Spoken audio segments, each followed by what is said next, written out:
let's look at one final instance of reciprocal cooperative behavior that biologists have observed and documented in the animal kingdom.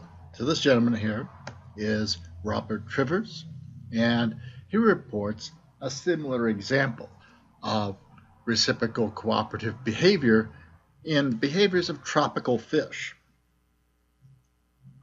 And in his research, and the research of other biologists, more than 45 species of fish and at least 6 species of shrimp have been documented as offering cleaning services on coral reefs. And by cleaning services, what I mean is that they will eat scabs, parasites, they'll remove bad scales, and so on. Now, some cleaners rely on cleaning as their sole source of food, others less so. Most exhibit distinctive colors and distinctive activities or behaviors that mark them out to potential cleaning clients as species that perform cleaning. And in fact, if you've ever watched the film Finding Nemo, right, clownfish are one of those 45 species of fish that engage in cleaning behaviors. Now, fish of all kinds visit and engage in these cleaning relationships with these cleaning fish and shrimp. And they often come from as far away as the open ocean or from hiding places under the reef. Some fish actually change their color, so they give this visual stimulation to indicate that they need cleaning. And cleaning seems to be a particularly valuable service for larger fish, fish that tend to be predators. And in fact, many larger fish spend as much time being cleaned as they spend searching for food. And several times a day, they'll come back to be cleaned. And this is especially true if they're wounded or sick, they're infected with parasites, and so on.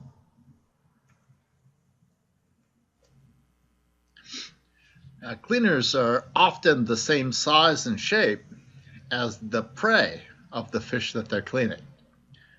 And despite that, cleaners will engage in what you might call sort of daring behaviors. So they'll dart in and out of the mouths of the fish that they're performing their cleaning service on. They'll swim through their gills. They'll do all these things that if they were prey fish, which they're the same general size and shape of oftentimes, would result in their being eaten. But they're they're not harmed. And in fact, oftentimes the client fish will give sort of careful and well understood signals to indicate that this period of cooperative behavior is over. And as soon as the cleaners get these signals, they will immediately react by getting away from the fish.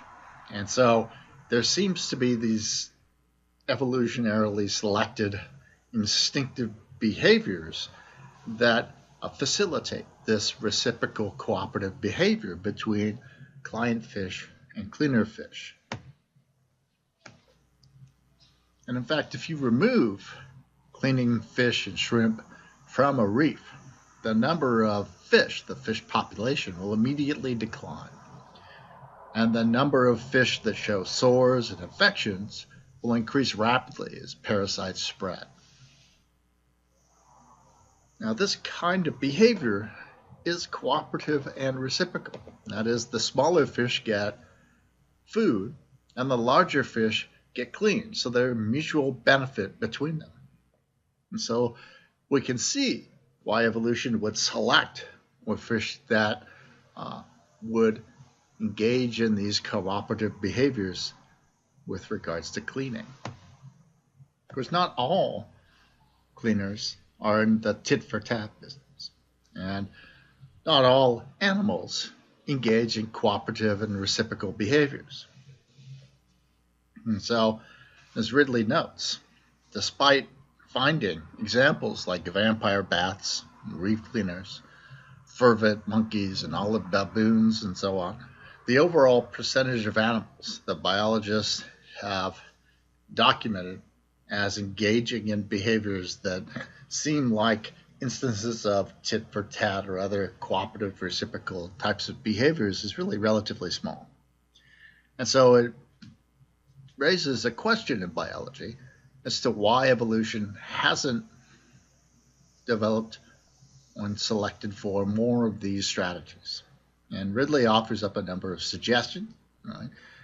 It might be because evolution hasn't stumbled on tit for tat in many species. Right? Remember, evolution isn't a designing, engineering, sentient agent.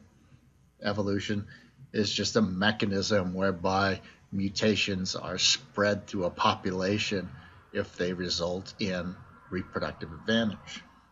So whatever the reason, in the case of animals, right, we do find human interactions have a lot of reciprocity.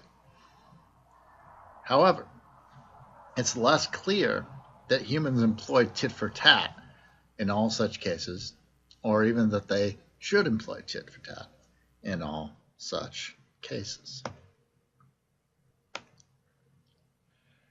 And why is that? Well, reciprocity isn't free. There's a cost that goes along with the associated benefit.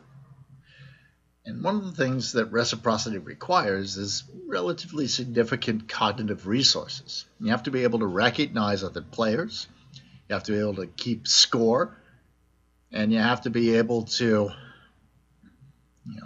be willing to bear the debt or the grudge that score indicates in your future interactions.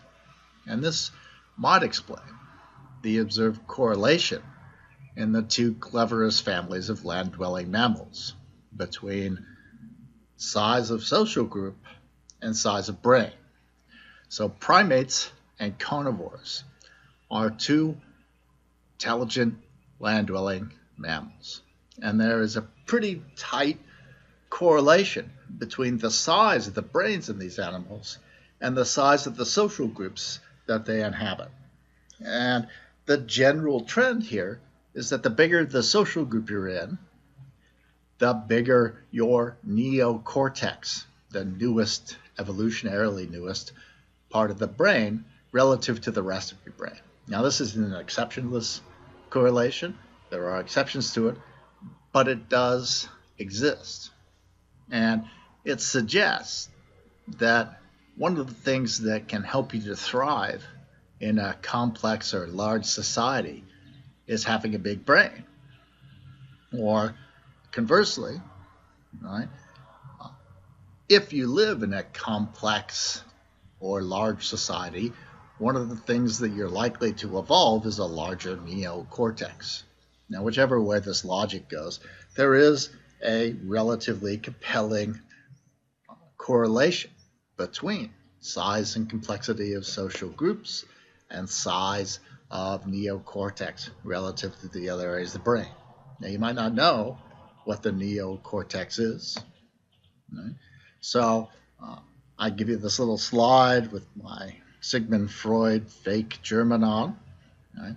And the idea is simply this. The neocortex is, from an evolutionary perspective, the newest component of the cerebral cortex. And the cerebral cortex is this wrinkled surface of the brain. Now, the neocortex is about a third of that cortex, and it's the topmost layers of the cortex. It contains roughly 100 billion cells, and each of those cells have anywhere from 1,000 to 10,000 synapses or connections to other cells. Despite that, right, the neocortex has about the same size and thickness in human beings of a formal dinner napkin. So it's remarkably complex and powerful given its size. Now, the cells in the neocortex are arranged into 6 layers, and in different regions, the cells in the neocortex perform important functions in vertebrates and particularly in human beings. So, for instance, they facilitate vision, hearing, touch.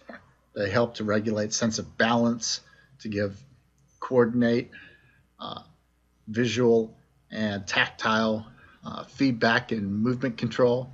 They facilitate emotional responses, and they do, in general, a lot of what we think of as higher cognition.